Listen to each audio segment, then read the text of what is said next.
परंतु क्या अर्जुन? प्रभु, केवल कुछ प्रश्न मेरे मन में उठ रहे हैं। तो इसमें संकोच की क्या बात है? जो भी पूछना है पूछो। भगवान, आपने जब मुझे अपना विराट रूप दिखाया तो ये भी तो बताया था कि ये विराट रूप संपूर्ण नहीं है, केवल मेरे समझने के लिए संपूर्ण है। इसका अर्थ है कि वास्तव में आप इतने विशाल, इतने विकराल हैं कि आपका कोई आकार ही नहीं बन सकता। हाँ, यही सत्य है। मैं अनादि हूँ, अनंत हूँ, सदा से हूँ और सदा रहूंगा।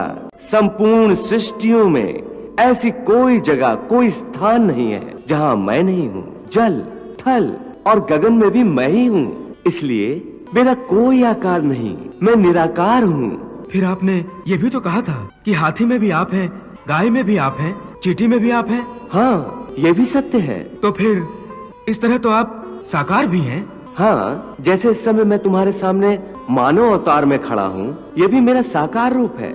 इसके अतिरिक्त मेरे जो अवतार हुए हैं वो भी मैंने तुम्हें दिखाए हैं।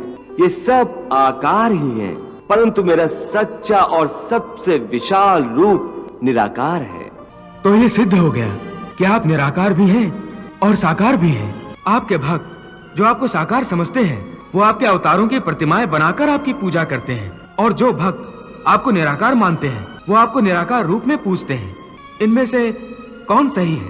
वो जो आपकी प्रतिमाओं और मूर्तियों की पूजा करते हैं, या वो भक्त जो आपके निराकार रूप को पूजते हैं? हे अर्जुन, गलत कोई भी नहीं है। मेरे भक्त को मेरा रूप चराचर किसी वस्तु में भी दिखाई देता है तो वो मन में मेरा ही ध्यान करके उसे पूजता है। मेरे रूप या अवतारों की मूर्तियां बनाकर भी पूजा की जाती है। जिन्हें इन मूर्तियों में मेरा विशाल रूप दिखाई नहीं देता, वो मेरे अनादि और अनंत निराकार रूप की पूजा करते हैं। दोनों तरह के भक्त भक्ति के रास्ते पर चलते चलते मेरे परम धाम की ओर बढ़ते हैं। कोई बूढ़ा कमजोर है तो लाठी के सहारे चलता हुआ मुझ तक आता है, कोई बगैर लाठी का सहारा लिए आता है। हे अर्जुन, मेरे भक्त बड़े अनोखे और निराले हैं।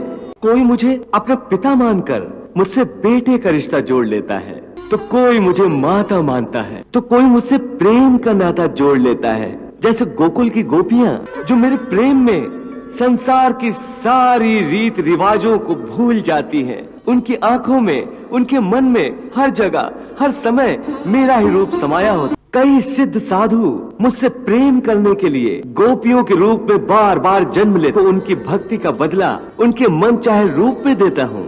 मैं उनका पिता भी हूँ, माता भी हूँ, सखा भी हूँ और प्रीतम भी मैं ही हूँ। तो क्या भक्त आपसे प्रेम भी कर सकता है? प्रेम ही तो भक्ति है। जिसके मन में प्रेम ना हो वो मेरा भक्त कैसे हो सकता है? सच पूछो तो मैं प्रेम ही प्रेम हूँ। प्रेम ही परमात्मा है।